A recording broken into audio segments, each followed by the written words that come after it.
Guys, അപ്പോൾ എല്ലാവർക്കും പുതിയ വീഡിയോയിലോട്ട് സ്വാഗതം കേട്ടോ.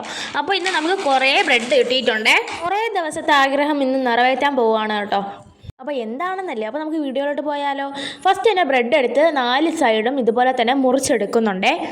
നമുക്ക് ആ ഒരു ബ്രൗൺ പോർഷൻ നമുക്ക് അത്ര ആവശ്യമില്ല, അതുകൊണ്ട് നമ്മൾ വൈറ്റ് പോർഷൻ മാത്രമാണ് എടുക്കുന്നത് കേട്ടോ. നമുക്ക് വേണ്ടാതെ മുറിച്ച് കളയുന്ന ആ ഒരു ബ്രൗൺ പീസ് ആണെങ്കിൽ നമുക്കാണെങ്കിൽ എണ്ണയിലിട്ട് വറുത്ത് കഴിക്കാം. അപ്പോൾ ആ ഒരു വെള്ള പീസ് മാത്രം എടുത്തതിന് ശേഷം നമ്മളാണെങ്കിൽ ഫ്രിഡ്ജിൽ വെച്ച് നല്ല തണുത്ത പാലുണ്ടല്ലോ, അത് നമ്മൾ എടുത്ത് നല്ലതുപോലെ ഒന്ന് ഒഴിച്ച് കുതിർത്ത് വയ്ക്കുവാണ് കുറച്ച് നേരം. അപ്പോൾ നമുക്കാണെങ്കിൽ ചെറിയ ക്വാണ്ടിറ്റിയിലെ പാലുണ്ടായിരുന്നുള്ളൂ. അപ്പോൾ രണ്ടാമത്തെ പാക്കറ്റ് പൊട്ടിച്ച് ഇതുപോലെ തന്നെ വീത്തുന്നുണ്ട്. അപ്പോൾ ഇതാ ബ്രെഡ് നല്ലതുപോലെ സോക്ക് ആവണം കേട്ടോ. അപ്പോൾ കുറച്ച് കഴിഞ്ഞതിന് ശേഷം നമ്മളിതാ ബ്രെഡൊക്കെ നല്ലതുപോലെ ഇതുപോലെ പൊടിച്ച് കൊടുക്കുന്നുണ്ട്. അതിനുശേഷം ഇതുപോലെ ബോൾ പോലെ രൂപാന്തരം ചെയ്തിട്ടുണ്ട്. അങ്ങനെ ഇതാ എല്ലാ ബോൾസും നമ്മൾ ഉണ്ടാക്കി വെച്ചിട്ടുണ്ട്. ഇനി അടുത്ത് നമ്മളൊരു കടായി ചൂടാക്കി അതിൽ കുറേ എണ്ണ ഒഴിച്ച് നമ്മളിത് ഓരോരോ ബോൾസായിട്ട് ഇട്ട് കൊടുക്കുന്നുണ്ട്. എണ്ണയുടെ ആ ഒരു ക്വാണ്ടിറ്റി വെച്ചിട്ടാണ് നമ്മൾ ബോൾസ് ഇട്ട് കൊടുക്കേണ്ടത്. അപ്പോൾ നമുക്ക് കുറച്ച് അളവിൽ എണ്ണയുള്ളതായിരുന്നു. അപ്പോൾ നമ്മൾ 3 ബോൾസ് ഇതാണ് ഇട്ട് കൊടുക്കുന്നത് കേട്ടോ. അപ്പോൾ ഓരോരോ സൈഡും ഇതുപോലെ പൊരിഞ്ഞ് വരുമ്പോൾ നമ്മൾ മറിച്ച് ഇട്ട് കൊടുക്കുക. അപ്പോൾ ഇതാ നമ്മളാണെങ്കിൽ നല്ലതുപോലെ മൊരീച്ചൊക്കെ എടുക്കുന്നുണ്ട്.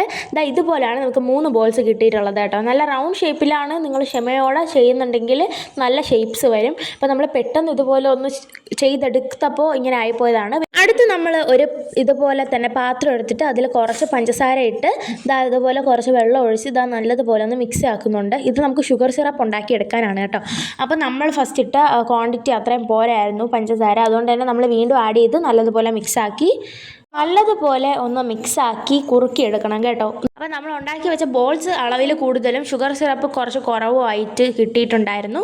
അപ്പോൾ നിങ്ങൾക്ക് വേണമെങ്കിൽ എല്ലാം ഈക്വലായിട്ട് എടുക്കാം. നമ്മളിവിടെ അളവൊന്നും പറയുന്നില്ല, നമ്മളുടെ ആവശ്യത്തിനനുസരിച്ചാണ് കുറച്ച് എടുത്തിട്ടുള്ളത്. അതിന് ശേഷം നമ്മൾ നല്ല മൊരിയിച്ച് വെച്ചിരിക്കുന്ന ആ ഒരു ക്രിസ്പി ആയിട്ടുള്ള ബോൾസ് ഇതിനകത്ത് ഇട്ട് കൊടുക്കുകയാണ് കേട്ടോ. ഫ്ലെയിം ഓഫ് ചെയ്തിട്ട് വേണം ബോൾസ് ഇട്ട് കൊടുക്കേണ്ടത്. ചൂടോടുകൂടി ബോൾസ് ഷുഗർ സിറപ്പിൽ ഇട്ട് കൊടുത്താലും മതിയാവും. ഇതിപ്പോൾ നമ്മൾ ഷുഗർ സിറപ്പാണ് ചൂടായിട്ടിരിക്കുന്നത്. അപ്പോൾ നല്ല ടേസ്റ്റാണ് കേട്ടോ. ഞാൻ ഈ വീഡിയോ ചെയ്യുമ്പോഴും എനിക്ക് നല്ലൊരു ടേസ്റ്റ് മനസ്സിൽ വരുന്നുണ്ട്. ഈസി ആയിട്ട് നമുക്ക് വീട്ടിലുണ്ടാക്കിയെടുക്കാൻ പറ്റിയ ഒരു സാധനമാണ് കേട്ടോ ഗുലാബ് ജാം. പിന്നെ അടുത്ത് നമ്മൾ ഒരു 5 മിനിറ്റ് അടച്ചു വെച്ചിട്ട് വീണ്ടും തുറന്നെടുത്ത് നമുക്ക് ടേസ്റ്റിന് വേണ്ടി ചെയ്യാവുന്നതാണ്. അപ്പോൾ നിങ്ങൾക്ക് വേണമെങ്കിൽ ഏലക്കയൊക്കെ ഇട്ട് കൊടുക്കാം കേട്ടോ. അപ്പോൾ നമ്മളുടെ വീട്ടിലില്ലാത്തതുകൊണ്ട് നമ്മൾ ഇട്ട് കൊടുത്തിട്ടില്ല. എങ്കിൽ ടേസ്റ്റ് വ്യത്യാസവും വരും, ഇച്ചിരി കൂടെ ഒന്ന് നല്ലതാവും കേട്ടോ. കണ്ടോ, ഇപ്പോൾ നല്ല ഷുഗർ സിറപ്പൊക്കെ അതിനകത്ത് കയറി നല്ല രീതിക്കൊന്ന് വന്നു പറ്റുന്നുണ്ട്. അപ്പോൾ നമ്മൾ ഇതുപോലെ സെർവ് ചെയ്യാൻ പോവുകയാണ്. ഒരു പ്ലേറ്റ് എടുത്ത് അതിൽ ഇതുപോലെ ബോൾസ് വെച്ചിട്ട് നമ്മളൊന്ന് കഴിച്ചു നോക്കി കേട്ടോ. നല്ല ടേസ്റ്റ് ഉണ്ടായിരുന്നു. ബ്രെഡൊക്കെ മേടിക്കുന്ന സമയത്ത് നിങ്ങളൊന്ന് ട്രൈ ചെയ്ത് നോക്കുക. Thank you for watching.